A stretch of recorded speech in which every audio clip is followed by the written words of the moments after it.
Let's start question number 14 from exercise 9A chapter congruence of triangle. क्या दिया गया in the given figure A B C D J square. A B C D J square जैसे ही बोल रहा है A B C D square है, मतलब इसके सारे साइड इक्वल होंगे, मतलब A B equal to B C equal to C D equal to A D लिखे जा सकते हैं। P is a point inside it, मतलब पी एक पॉइंट है inside of the quadrilateral such that P B is equal to P D. इस तरह से कि P B is equal to P D है तो प्रूव करना है कि सी पी एक स्ट्रेट लाइन होगा। सी पी ए क्या होगा? एक स्ट्रेट लाइन। तो इससे पहले देखो, जब भी एक स्ट्रेट लाइन होगा और इसके ऊपर अगर रे इस तरह से आता है तो इन दोनों एंगल का सम जो है 180 डिग्री होता है। ये कब संभव है?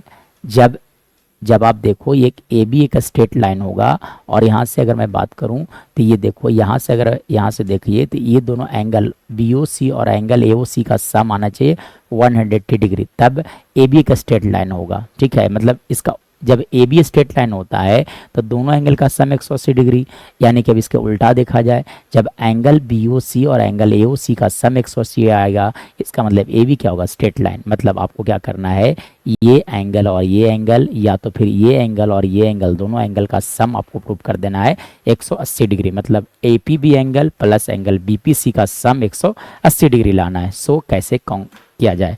तो देखो, इसके लिए क्या करो, आप छोटा छोटा जो ट्रायंगल दिख रहा है उसे आप कॉन्ग्रेंट कर लो। ठीक है, चलो तो मैं चलता हूँ। तो लिखा जाए in triangle A P D, in triangle A P D and second triangle कौन सा हो गया? ये आप लिख लो A P B, in triangle A P D and A P B B have. अब देखो क्या क्या इक्वल पाते हो। तो सबसे पहली बात, ए पी एक ऐसा साइड है जो दोनों में, इसलिए ए पी इक्वल टू क्या लिख सकते हो आप? A P. रीजन क्या हो गया? कॉमन। ठीक है, और इसके बाद देखा जाए तो यहाँ से क्वेश्चन में ऑलरेडी दिया गया कि पी डी जो है वो किसके इक्वल है? बीपी के इक्वल है। तो P इजकल टू आप लिख सकते हो पी बी। रीजन क्या लिखोगे आप यहाँ से? गिवन। और साथ साथ अगर मैं बात करूँ तो ए पी डी ट्रैंगल का ए डी जो होगा वो किसके इक्वल होगा? ए डी इजकल टू लिखे जा सकते हैं ए बी। रीजन क्या लिखोगे आप? Side of square. रीजन क्या हो गया?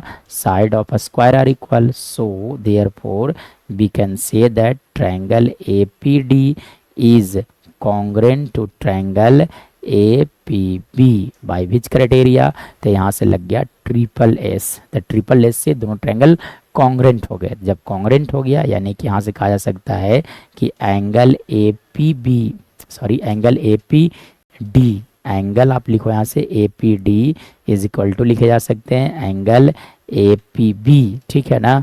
रीजन क्या लिखोगे आप यहाँ से? सी पी सी टी, है ना? इसको मान लो ए पी बी, ये दोनों एंगल इक्वल होंगे, इसे आप मान लो एक्स। ठीक है, रीजन क्या लिखोगे यहाँ से? C P C T. Reason क्या हो गया? C P C T. अब देखो हम लोगों ने क्या किया, इसे भी एक्स सपोज कर लिया और यहाँ भी क्या सपोज कर लिया? एक्स। सिमिलरली, सिमिलरली इतना लिखना नहीं है, या तो आप लिख भी सकते हो। तो similarly we can say that triangle B P C, triangle B P C is congruent to triangle कौन सा?